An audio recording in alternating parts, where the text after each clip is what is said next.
सकती है हमारे साथ। और जिस दिन घटना हुई है पहले बढ़ती हुए मथुरा के अंदर आगरा रात को 2 बजे मैंने फोन करके और मालिक को उठाया, इनको अलाउ करवाया मैंने, समझदारी करी, टैक्सी में डाल के यहाँ लेके आ गए एसएमएस के अंदर। 2 दिन आज थे, मेरी 3-4 बार यहाँ आ चुका हूँ।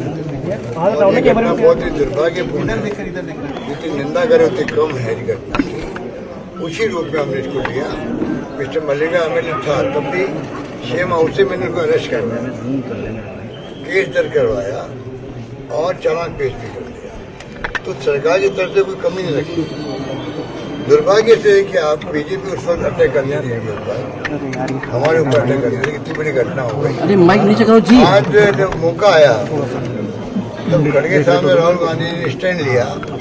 ऐसे व्यक्ति ने जिसने घटना घटित करवाई है, साथियों ने उनको हम टिकट नहीं दे सकते। ये बहुत बड़ा फैसला किया हमारे पार्टी ने। और वही बीजेपी जिसने किन शब्दों में आलोचना नहीं करी थी घटना की, आज वो गले लगा कर वो टिकट देती है एक सीट निकालने के लिए। इससे बड़ा घिनौना और निंदा योग्य क्या काम हो सकता है? पूरा देश देख रहा है, पूरा प्रदेश देख रहा है। गंभीरता क्या थी देश की कि 22 जगह फ्रैक्चर हो गए हों किसी के, तो कितनी गंभीर घटना हुई होगी। एक फ्रैक्चर रहता है तो क्या बीतती परिवार पर, खुद पे क्या बीतती है। 1.5 साल से भुगत रहा है और जिस रूप में हिम्मत रखी इसने परिवार ने, मैं दाद दूंगा उनको। और मैं समझता हूँ कि मेरे पास शब्द नहीं है किन शब्दों में व्याख्या पूरी करूँ आपके सामने। खड़गे साहब को जैसे मालूम पड़ा, हमने ब्रीफ किया तो आपने कहा मैं खुद चलूँगा मिलने के लिए। आज खुद आए हैं और बहुत ही तसल्ली से बात की, उन्हें सांत्वना दी उनको। उनकी इच्छा की थी परिवार की। परिवार कहता था भविष्य में ऐसी घटना किसी के साथ नहीं हो। ये बहुत बड़ी बात है। सरकार प्रयास करेगी और ध्यान रखेगी, तो कानून बनाने के बाद कानून बनाएंगे। इस प्रकार की जो हीनियस क्राइम करते हैं उनके लिए और क्या प्रावधान हो सकते हैं वो भी हम देखेंगे। इसको मैं एग्जामिन करूँगा। इसको बहुत बड़ी घटना थी, बच गया। सुखद बात एक ही रही है, इतनी घटनाएं होने के बाद में ये आदमी की जान बच गई, ये सुकून की बात है। ये दुआएं हैं पूरे प्रदेशवासियों की, भगवान की कृपा है, आप सबका साथ है, वो बच गया। इस परिवार को इंसाफ मिलेगा? बीजेपी ने तो एक काला अध्याय लिख दिया राजस्थान की राजनीति के अंदर। बीजेपी ने एक काला अध्याय लिख दिया है इस घटना को लेकर के। जो आलोचना की गई थी और उसी व्यक्ति को आपने पार्टी ज्वाइन करवा के गले लगाया, लड्डू खाए, सब कुछ किया। हमारे शेखावत साहब भी थे जिसने ये काम किया है। और उस व्यक्ति को आपने टिकट भी दे दिया पार्टी का। तो आप सोच सकते हो सरकार बनाने के प्रयास में किस तरह से गिर सकती है बीजेपी। उसका एक नमूना कोई है तो ये नमूना है हर्षाधिपति के, जो जिसने क्राइम किया उसको, जो पार्टी हमारी पार्टी में था। हमें तो फिर भी सोचना पड़ता है कि भाई हमारी पार्टी का एमएलए है, गलती कर दी है, कानून अपना काम करेगा, हम सोच सकते थे, परंतु हमारी हाईकमान ने, खड़गे साहब ने, राहुल गांधी जी ने स्टैंड लिया, किसी कीमत पर इसको टिकट नहीं मिलेगा। इतना बड़ा फैसला किया उन्होंने, बेशर्मी के साथ में गले लगा लिया, टिकट दे दिया। अब जनता फैसला करे कि इनकी स्थिति क्या है, बीजेपी की सोच क्या, आप सोच सकते हो। ये दलित विरोधी सोच है, परवाह नहीं करेगी आगे वाला दलित भी है और दलित लोग क्या सोचेंगे, ये परवाह किए बगैर इन्होंने बेईमानी करी, ज्वाइन करवाया, टिकट दे दिया। सर माइक नीचे करो, आराम से माइक नीचे करो सर, नीचे नीचे नीचे माइक नीचे करो सर। हमारे गहलोत साहब के संपर्क में है और जो घटनाएं और घटनाक्रम है उन्होंने तफसील के साथ बताया। मैं यही कहूँगा कि इस देश में ऐसी घटनाएं शेड्यूल कास्ट के साथ और गरीबों के साथ हो रहे हैं। इसको पॉलिटिक्स छोड़िए, कोई पार्टी में आता है जाता है, लेकिन ऐसी सामाजिक स्थिति है इस देश में कि जो एक वर्ग को घृणा की दृष्टि से देखते हैं, नफरत की दृष्टि से देखते हैं, वो अच्छा नहीं है। आज हर्षाधिपति वाल्मीकि को जो हुआ है वो कैसा बैठ रहा है, हर उसके शरीर के हर हड्डी के टुकड़े टुकड़े हो गए हैं नीचे के पैर के, और बैठ भी नहीं सकता। तो ऐसी एक घटना जब घटी, इसके ऊपर सब लोग गौर करना चाहिए। लेकिन मुझे अब बताया गया जिस आदमी को हमने निकाला कि उसने एक सामाजिक अन्याय किया, तो उसको टिकट नहीं देना मैं और राहुल गांधी जी ने तय किया। देखो भैया, अगर कल आप ही पूछते थे कि इतनी हीन कृत्य करने के बावजूद भी आप लोगों ने क्यों ऐसे व्यक्ति को टिकट दिया, तब हमने ये सोचा कि भाई इस इंसान ने और एक इंसान की जान लेने की कोशिश की, तो हमने ये सोचा कि इसको टिकट मत दो, चाहे वो सीट हमारी हारने दो जीतने दो, ये तय करके हमने दिया। और मैं हाल ही में मैं कांग्रेस पार्टी का रिसेंटली 1 साल अभी कंप्लीट हुआ परसों ही, तो ऐसे घटनाएं हर जगह जो घट रहे हैं मैं उसकी घोर निंदा करता हूं। और मैं ये जो हमारे चीफ मिनिस्टर साहब उनकी जो ख्याल रखी है, उनको जो दवाई का या वहाँ से बुला के यहाँ एडमिट करना, इमीडिएटली रिलीफ देना और उनके फादर को मिलना, उनके बहन है उनको भी मिलना, और सबसे मिलके इन्होंने जो तसल्ली दी, इन्होंने जो मदद की, उस मदद से उनका हौसला बढ़ गया कि हम जी सकते हैं। अगर ऐसे चीफ मिनिस्टर हो या ऐसे कंपैशनेट दृष्टि से देखने वाले हो, तो बहुत बड़ा एक उनका दुख और दर्द खत्म होता। सर आपने टिकट काटा लेकिन बीजेपी ने दे दिया सर। मैं वही बोल रहा हूँ ना, उसके बारे में बोले कि हम ऐसे लोगों को दूर रखना चाहते हैं।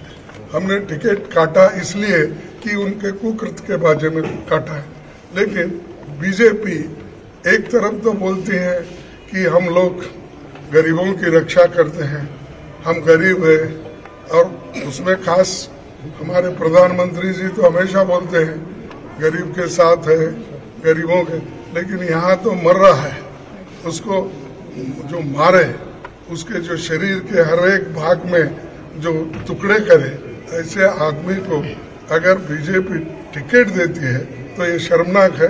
मैं कंडम करता हूँ। एक साथ में क्या कुछ दिन पहले सर मंत्री जी आ रहे हैं, अमित शाह जी आ रहे हैं, नड्डा जी आ रहे हैं, आ रहे हैं, उनको चाहिए इस घटना के बारे में अपने कमेंट करें। सर कुछ दिन पहले महंगाई, जिस पार्टी ने उनको टिकट दे दिया है बुला करके, टिकट हमारे खड़गे साहब ने राहुल गांधी ने काटा था भाई ऊपर मतलब कैमरा स्टैंड थोड़ी है, टिकट दे दिया, सिंबल दे दिया, और पहले इन शब्दों आलोचना नहीं करी थी घटना की, भड़काने वाला काम किया। मैं उनसे पूछना चाहूंगा कि आपका क्या विचार है इस घटना के बारे में, जो कांग्रेस टिकट देने किया और बीजेपी टिकट दिया, इसके बारे में क्या कहना चाहिए? प्रधानमंत्री जी क्या कहना चाहेंगे, अमित शाह जी क्या कहना चाहेंगे, नड्डा जी क्या कहना चाहिए, उनके नेता और क्या कहना चाहेंगे? मैं जानना। सर कुछ दिन पहले आप भी राजेंद्र सिंह जी ने उस दिन बोला था, राजेंद्र सिंह जी ने उस दिन बोला था सांप्रदायिक भाषा का इस्तेमाल हो गया। तो सीएम अशोक गहलोत और मल्लिकार्जुन खड़गे को सुन रहे थे आप। उन्होंने सीधे तौर पर कहा है कि राजनीति के में जो किया गया है ये गलत है।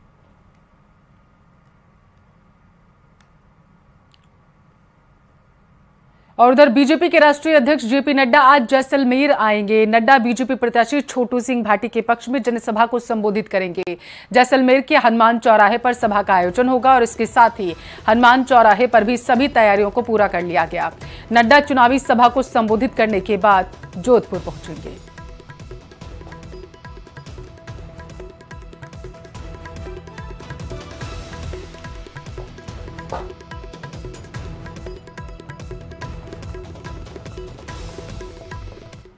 पीएम मोदी भरतपुर के दौरे पर हैं, जहां उन्होंने बीजेपी प्रत्याशियों के समर्थन में जनसभा को संबोधित किया और इस दौरान सभा में पीएम मोदी ने कांग्रेस सरकार पर जमकर हमला बोला। पीएम मोदी ने कहा है कि कांग्रेस सरकार ने राजस्थान को पीछे धकेल दिया था। साथ ही कहा है कि राजस्थान में बीजेपी की सरकार आएगी।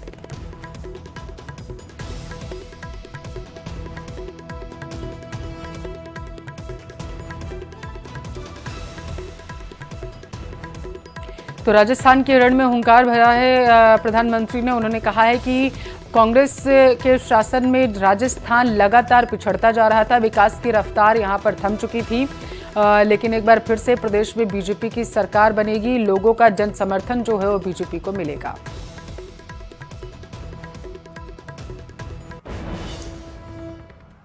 कुछ लोग यहां खुद को जादूगर कहते हैं।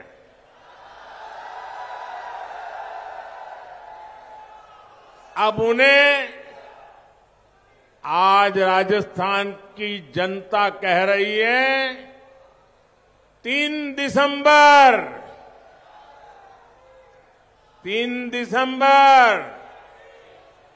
कांग्रेस छू मंतर भाजपा का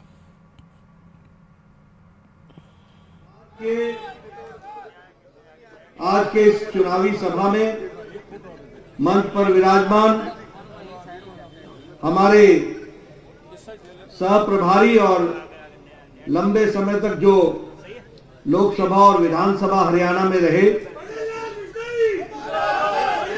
भजनलाल जी के सुपुत्र सम्मानीय कुलदीप बिश्नोई जी, हमारे बहुत ही लोकप्रिय सांसद और संसद में मेरे वरिष्ठ साथी सम्मानीय पीपी चौधरी जी, आप सबके लोकप्रिय प्रत्याशी भाई अर्जुन लाल गर्ग जी,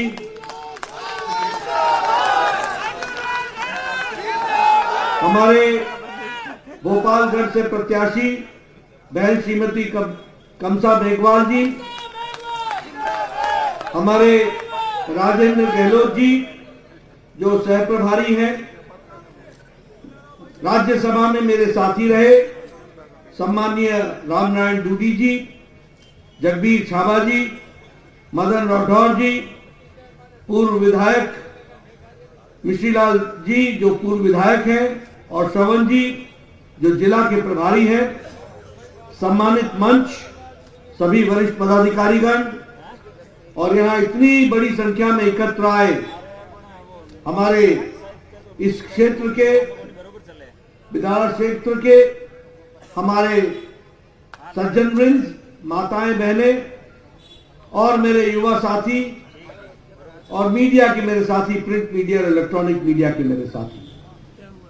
अभी आपने कुलदीप जी को और पीपी चौधरी जी को उनका वक्तव्य आपने सुना और मुझे भी चुनाव की दृष्टि से यहां आप पूर्व विधायक मिश्रीलाल जी जो पूर्व विधायक हैं और श्रवण जी जो जिला के प्रभारी हैं, सम्मानित मंच, सभी वरिष्ठ पदाधिकारीगण और यहां इतनी बड़ी संख्या में एकत्र आए हमारे इस क्षेत्र के विधान क्षेत्र के हमारे सज्जन वृंद, माताएं बहनें और मेरे युवा साथी और मीडिया के मेरे साथी, प्रिंट मीडिया और इलेक्ट्रॉनिक मीडिया के मेरे साथी। अभी आपने कुलदीप जी को और पीपी चौधरी जी को उनका वक्तव्य आपने सुना और मुझे भी चुनाव की दृष्टि से यहां आप सबके बीच में कुछ मुद्दों को रखने का आग्रह हुआ है। मैं कम समय में आपसे अपनी बात रखना चाहूंगा। सबसे पहली बात तो यह है कि जब मैं देखता हूं अर्जुन लाल गर्ग जी का नाम लेता हूं या कमसा जी का नाम लेता हूं तो जो तालियां बजाते हैं उन तालियों से, उनकी गड़गड़ाहट से मैं पहचान लेता हूं कि आपने दोनों को जयपुर राजस्थान की विधानसभा में भेजने का निर्णय ले लिया।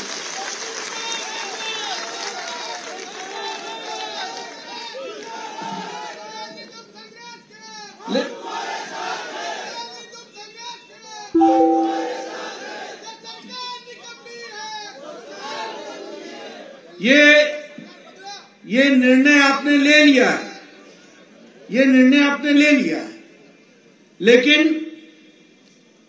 हमारे अर्जुन लाल जी को और कमसा बहन को सिर्फ विधानसभा में भेजना ही हमारा उद्देश्य नहीं है।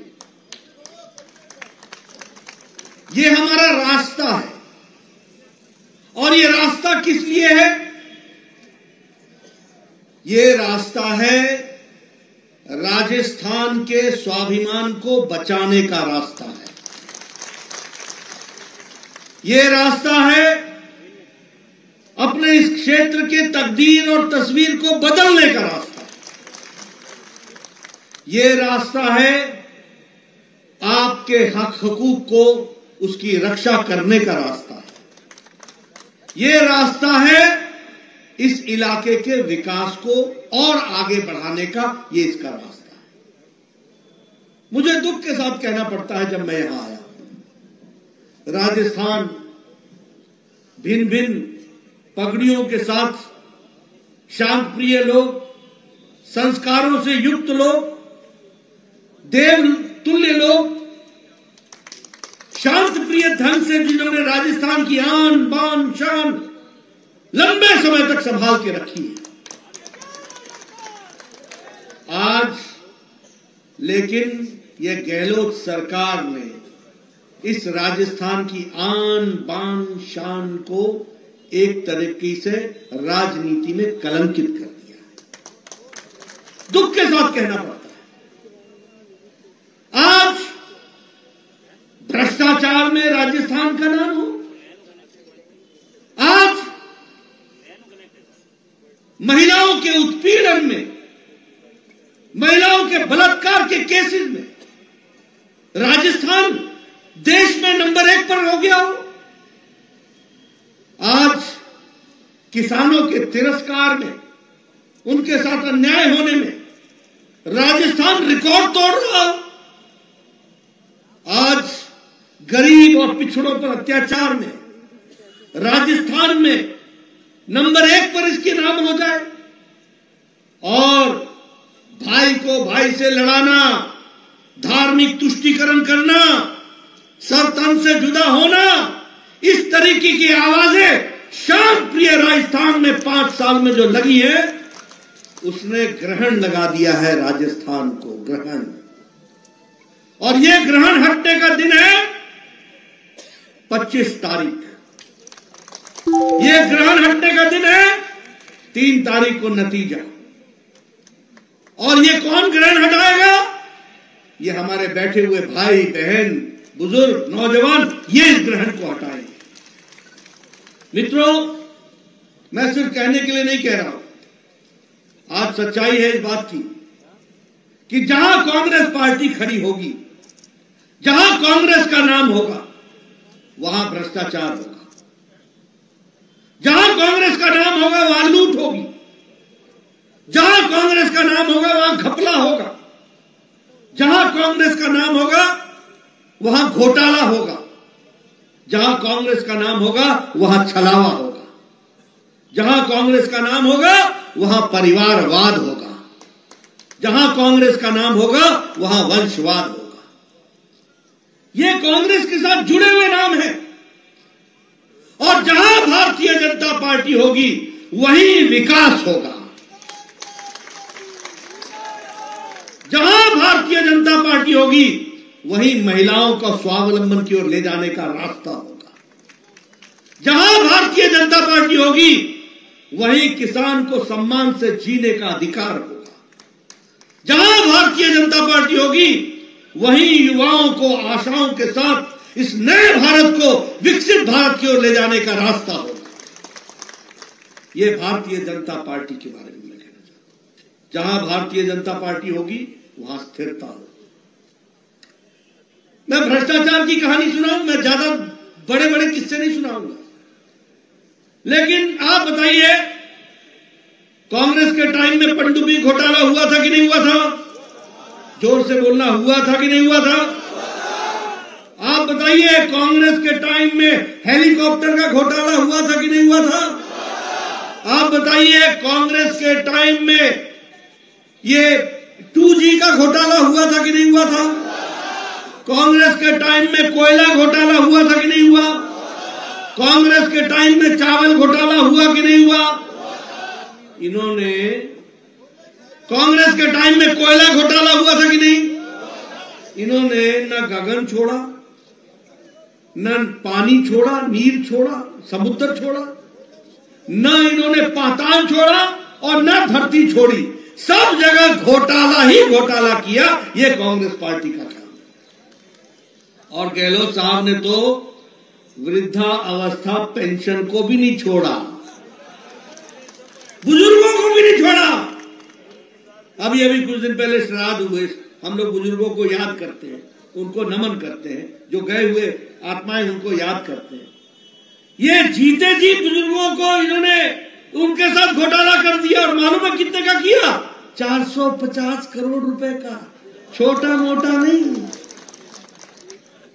आप बताइए, इनके भाई ने, गहलोत साहब के भाई ने सब्सिडी का फर्टिलाइजर, सब्सिडी का उर्वरक, इसको विदेश भेजा कि नहीं भेजा?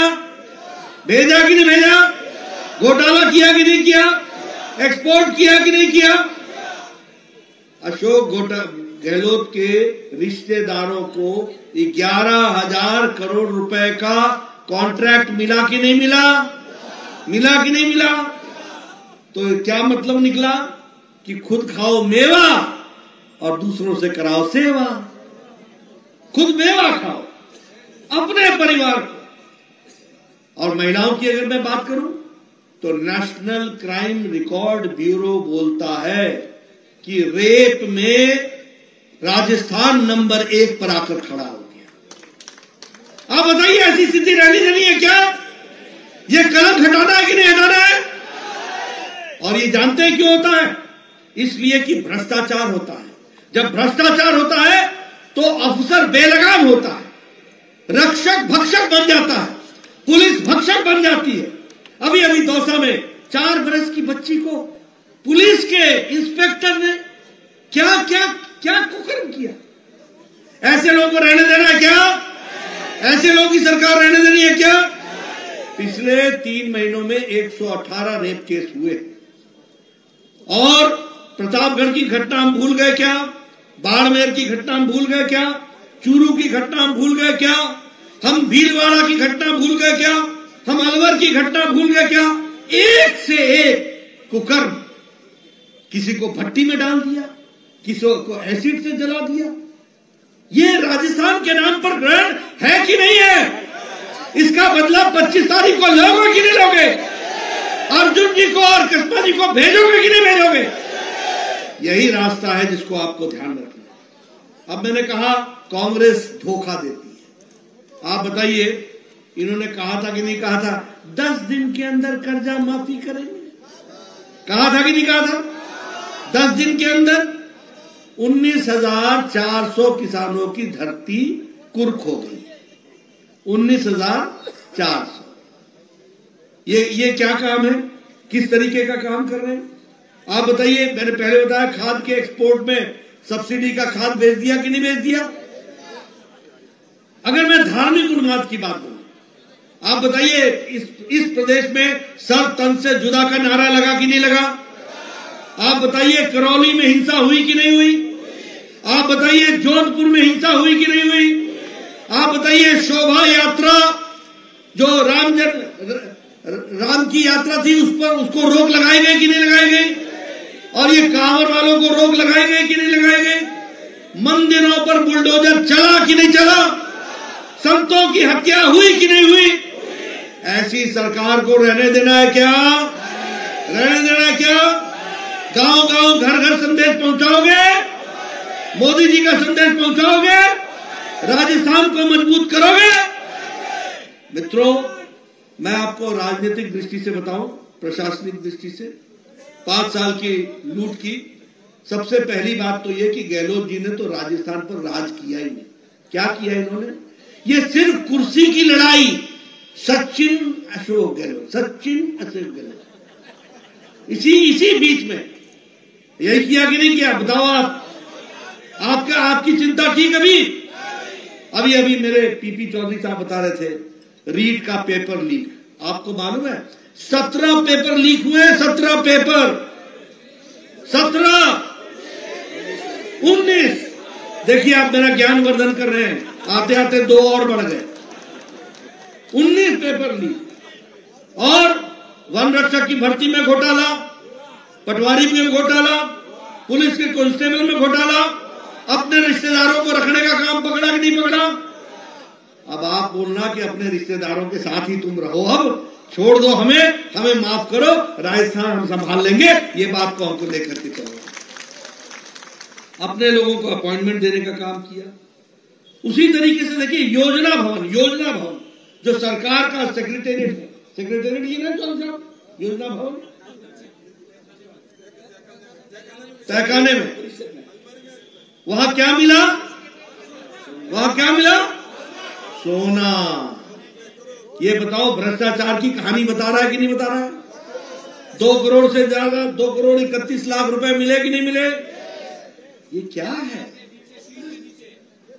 सरकार के सीट के नीचे इस आ रहा हूं, मुझे हिसाब करना है भैया 5 साल का। अभी लाल डायरी देखो, और जानते हैं गहलोत क्या बोलता है? गहलोत ने बोला ये बीजेपी की साजिश है। मैंने कहा वाह रे वाह। पहले बीएसपी से कांग्रेस में तुम लाओ, मंत्री तुम बनाओ, तुम्हारा मंत्री हमारी विधानसभा में तुम्हारे मंत्री की हैसियत से खड़ा होकर के लाल डायरी दिखा के बोलता है ये भ्रष्टाचार की डायरी है, ये भ्रष्टाचार की डायरी। ऐसे लोगों को छोड़ना है क्या? ऐसे लोगों को घर भेजना है कि नहीं भेजना है? अच्छा एक बात बताओ आप कि आदरणीय मोदी जी के राज में देश आगे बढ़ा कि नहीं बढ़ा? महिलाओं का सशक्तिकरण हुआ कि नहीं हुआ? युवाओं का सशक्तिकरण हुआ कि नहीं हुआ? किसानों को ताकत मिली कि नहीं मिली? गरीबों का उत्थान हुआ है कि नहीं हुआ? मैं आपको बताना चाहता हूं, आज जब दुनिया की सारी अर्थव्यवस्थाएं लड़खड़ा रही हैं, तो मोदी जी के नेतृत्व में भारत 11वें नंबर से छलांग लगा करके ब्रिटानिया को, जिसने 200 साल हमारे ऊपर राज किया, उसको पछाड़ करके आज मोदी जी के राज में भारत 5वें नंबर की अर्थव्यवस्था बन गई।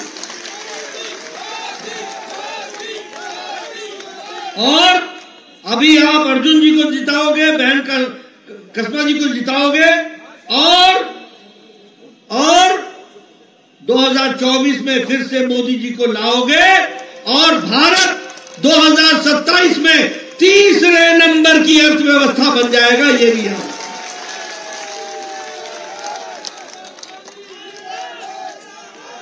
इसीलिए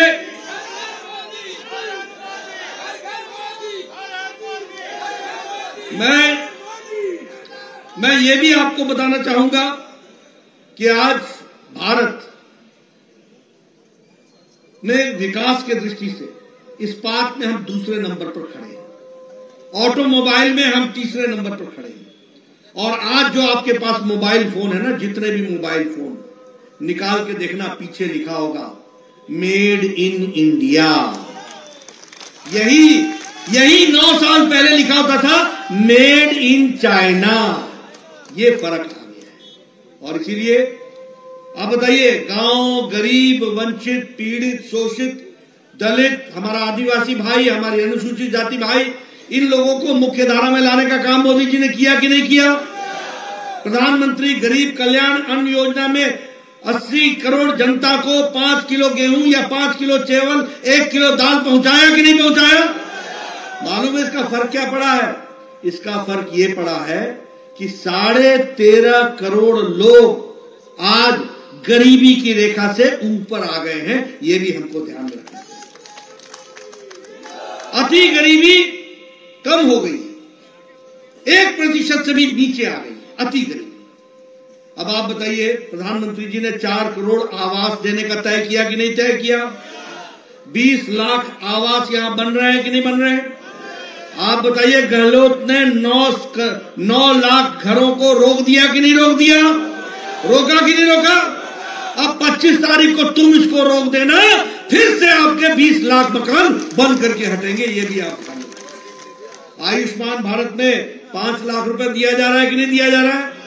25 तारीख को दोनों को भेज दीजिएगा, ये 10 लाख हो जाएगा, ये भी आगे। जल जीवन मिशन में जहां एक तरफ हम 36 लाख घरों को हम पानी देने का प्रयास कर रहे हैं, आपके जिले से ही, जोधपुर से ही और यहां पाली के पास से जो हमारे सांसद हैं, जो मंत्री हैं, जल जीवन मिशन में उन्होंने काम किया, लेकिन यहां पर अशोक गहलोत ने जल जीवन मिशन में भी जेब भरो कमीशन का काम ले लिया, भ्रष्टाचार। मित्रों, अगर मैं विकास के दृष्टि से आपके सामने कहानी कहूं तो मैं आपको बताना चाहता हूं, हमारे पास सरकार नहीं थी, लेकिन मोदी जी ने फिर भी इंफ्रास्ट्रक्चर में, भारतमाला प्रोजेक्ट में 44,000 करोड़ रुपए खर्च करके 2,400 किलोमीटर की सड़क बनाने का काम किया, और उसके साथ साथ 11,000 किलोमीटर की ग्रामीण सड़क बनाई है, 11,000 किलोमीटर, और उसके साथ साथ रेलवे का बजट 14 गुना बढ़ा दिया, और उसी तरीके से इलेक्ट्रिक रेलवे राजस्थान में 75% इलेक्ट्रिक रेलवे इलेक्ट्रिफिकेशन हो गया है, और वंदे भारत ट्रेन दिल्ली से अजमेर, उदयपुर से जयपुर, जोधपुर से साबरमती, इसको भी चलाने का काम यहां पर किया। जयपुर, अजमेर, कोटा, उदयपुर, इनको स्मार्ट सिटी में ले लिया गया है, और सबसे बड़ी बात यह है कि 23 मेडिकल कॉलेज बनाए गए हैं, जो पिछले समय में बने, ये 23 मेडिकल कॉलेज बनाए गए। और जैसा कि हम कहना चाहेंगे, अभी टीपी चौधरी जी ने बताया कि 25 तारीख के बाद, जब हमारी सरकार 3 तारीख के बाद बनेगी, तो प्रधानमंत्री किसान सम्मान निधि में जहां 6,000 रुपए साल का मिलता है, वहां 12,000 रुपए आपको साल का। गेहूं की खरीदी एमएसपी के बाद 4,700 रुपए, 2,700 रुपए प्रति कुंटल के हिसाब से हम खरीदेंगे। और जिन लोगों की जमीनें कुरकुरी हैं, उनके लिए हमारी सरकार कंपनसेशन पॉलिसी बनाएगी और किसानों को न्याय दिलाएगी, ये मैं आपको बताना चाहता हूं। लाडो प्रोत्साहन योजना में हम 2 लाख रुपए का सेविंग बॉन्ड, हर जो लड़की लक्ष्मी पैदा होगी उसको 2 लाख रुपए का सेविंग बॉन्ड देंगे। जब 6ठी क्लास में पहुंचेगी तो साल का 6,000, जब 8वीं में पहुंचेगी तो साल का 8,000, जब 10 में पहुंचेगी तो 8 साल का 12,000, और जब वो उच्च शिक्षा में जाएगी तो साल का 50,000, और 21 साल की उम्र होने पर 1 लाख रुपए उसके नाम पर दिया जाएगा। इस तरीके से जो पढ़ने लिखने वाली लड़की होंगी उनको 12वीं कक्षा में मुफ्त में स्कूटी दी जाएगी ताकि वो पढ़ सके, और जो गरीब किसी भी जाति के बच्चे होंगे उनको साल का पढ़ाई के लिए स्कूल में 1,200 रुपए साल का दिया जाएगा ताकि वो विकास कर सके। और सबसे बड़ी बात सुन लो, हम एक स्पेशल इन्वेस्टिगेशन टीम बनाएंगे, और जो घपला माइनिंग में हुआ है, प्रधानमंत्री आवास योजना में हुआ है, जल जीवन मिशन में हुआ है, फर्टिलाइजर में हुआ है, भर्ती में हुआ है, रीट में हुआ है, सबको हम इन्वेस्टिगेट करेंगे, और जो दोषी पाया जाएगा उसको जेल के पीछे डालेंगे, ये भी आपको याद। एम्स के तर्ज पर हम हर डिवीजन में एक regional institute of medical sciences बनाएंगे, और आईआईटी के तर्ज पर हर डिवीजन में हम एक रीजनल इंस्टीट्यूट ऑफ टेक्नोलॉजी बनाएंगे, उसके लिए भी हम काम करेंगे। हेल्थ के इंफ्रास्ट्रक्चर के लिए हम अगले 5 साल में 40,000 करोड़ रुपए खर्च करेंगे और 15,000 डॉक्टर नए लगाएंगे, 20,000 पैरामेडिक्स लगाएंगे। इस तरीके से हम काम करेंगे। जहां तक बिलाड़ा का सवाल है, तो बिलाड़ा जोधपुर खंड में 110 किलोमीटर के लंबे और चौड़ीकरण की लेन मजबूत करने का काम हुआ है। वहीं जोधपुर के रिंग रोड का भी काम चल रहा है। जोधपुर पाली इंडस्ट्रियल एरिया का विकास का काम चल रहा है। ये सारे काम चल रहे हैं। आगे आपको मैं विश्वास दिलाता हूं कि तीव्र गति से ये सारे काम धरती पर और तीव्र गति से चलेंगे। मुझे अर्जुन जी चाहिए और बहन जी चाहिए जो चुनाव जीतकर आपके आशीर्वाद से जयपुर पहुंचे और विधानसभा में सुशोभित करें और इस क्षेत्र को आगे बढ़ाएं। ये मैं आपसे निवेदन करूंगा। आप बताइए 25 तारीख को ग्रहण हटाओगे ना? हटाओगे ना? 3 तारीख को पूर्णमासी आएगी ना? सरकार बनेगी ना? और सरकार में दोनों को पहुंचाओगे ना? आपका बहुत बहुत धन्यवाद। दोनों ने लंबे समय आपके इलाके की सेवा की है, इनको आगे बढ़ाइए, यही निवेदन करने आया हूं। बहुत बहुत धन्यवाद। जय भारत, जय राजस्थान।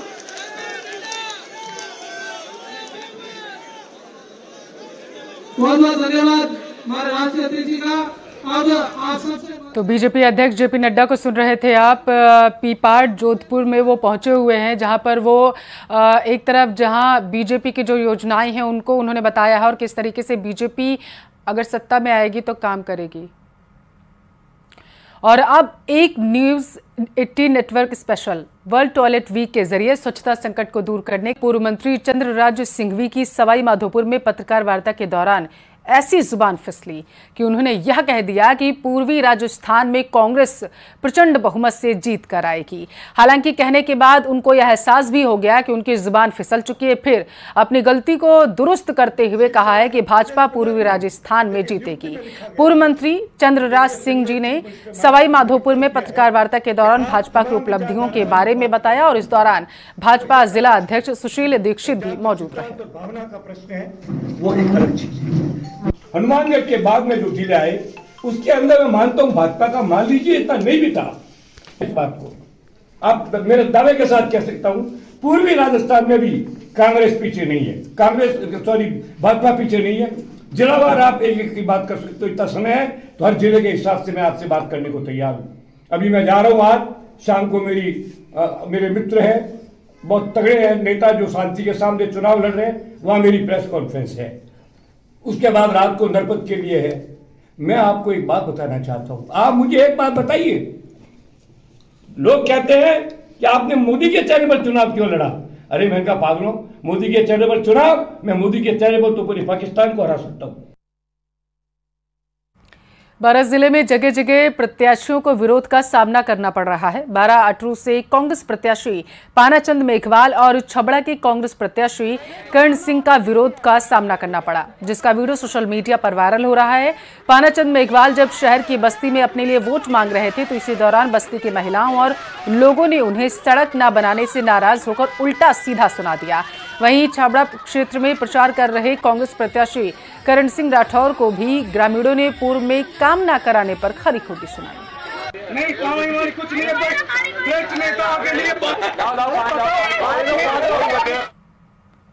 और यहाँ वक्त एक छोटे से ब्रेक का, जल्द हाजिर होंगे।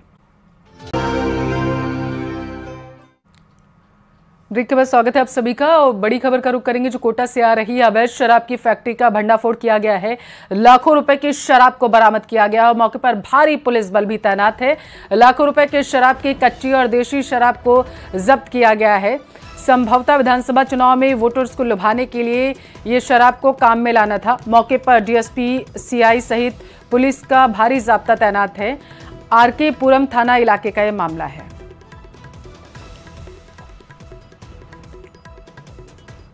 चलिए भीलवाड़ा का रुख करेंगे, जहां कांग्रेस और भाजपा प्रत्याशी जनता को रुझाने में अपनी पूरी ताकत झोंक रहे हैं। ऐसे में आसीन विधानसभा क्षेत्र में भाजपा प्रत्याशी जब्बर सिंह सांखला भी जनता के बीच पहुंचकर अपने समर्थन में वोट डालने की अपील कर रहे हैं।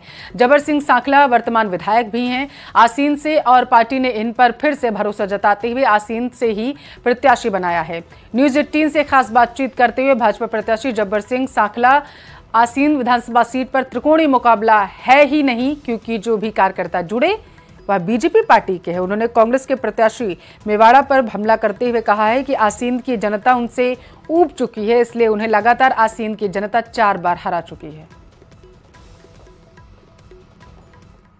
आसीन विधानसभा क्षेत्र से भाजपा के प्रत्याशी जब्बर सिंह साकला हमारे साथ हैं, इनसे बात करेंगे। जब्बर सिंह जी, कहीं ना कहीं त्रिकोणीय मुकाबला होता हुआ दिख रहा है। हगामीलाल मेवाड़ा कांग्रेस से आ रहे हैं और धनराज गुर्जर जो भाजपा में थे, लगातार भाजपा पार्टी का झंडा उठा रहे थे, बगावत करके आरएलपी से खड़े हुए हैं। कितनी चुनौती मानते हैं उसको और किन मुद्दों को लेकर आप जनता के बीच में जा रहे हैं? आप पहले भी एमएलए रहे हुए हैं। नमस्कार। मैं सबसे पहले तो आपके माध्यम से ये कहना चाहूंगा कि त्रिकोणीय मुकाबला आसीन विधानसभा में है ही नहीं, क्योंकि जो लोग हैं वो पार्टी से जुड़े हुए हैं। भारतीय जनता पार्टी में मैं नहीं मानता कि 2% भी कोई सेंधमारी हो, क्योंकि भारतीय जनता पार्टी एक कैडर बेस्ड पार्टी है, कार्यकर्ताओं की पार्टी है और हमारे नेता मोदी जी है। पार्टी के सारे नेता, सारे कार्यकर्ता मेरे साथ में हैं, सारे पदाधिकारी मेरे साथ में हैं। हम लोग सब मिलके चुनाव लड़ रहे हैं। रही बात धनराज जी की, अब उनकी मानसिकता चेंज हो गई है, वो आरएलपी में चले गए, तो भारतीय जनता पार्टी का कार्यकर्ता आरएलपी के लिए काम कोई नहीं करेगा, ये मुझे पूरा विश्वास है। और खबर सवाई माधोपुर से है, जहां एक पीसी के दौरान भाजपा की जीत के बड़े बड़े दावे करने वाले पूर्व मंत्री चंद्रराज सिंघवी की जुबान फिसल चुकी है। इस दौरान उन्होंने यह तक कह दिया है कि पूर्वी राजस्थान में कांग्रेस प्रचंड बहुमत से आएगी। हालांकि कहने के बाद उनको यह एहसास भी हो गया कि उनकी जुबान फिसल चुकी है। फिर अपनी गलती को दुरुस्त करते हुए कहा, भाजपा पूर्वी राजस्थान में भी जीतेगी।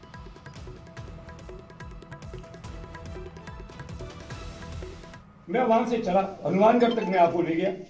हनुमानगढ़ के बाद में जो जिले आए उसके अंदर मैं मानता हूं भाजपा का, मान लीजिए इतना नहीं भी था। इस बात को आप मेरे दावे के साथ कह सकता हूं, पूर्वी राजस्थान में भी कांग्रेस पीछे नहीं है, भाजपा पीछे नहीं है। जिलावार आप एक एक की बात कर सकते हो, इतना समय है तो हर जिले के हिसाब से मैं आपसे बात करने को तैयार हूं। और चलिए इसी के साथ फिलहाल के लिए इस बुलेटिन में बस इतना ही। यहाँ रुकेंगे एक छोटे से ब्रेक के लिए, जल्द हाजिर होंगे।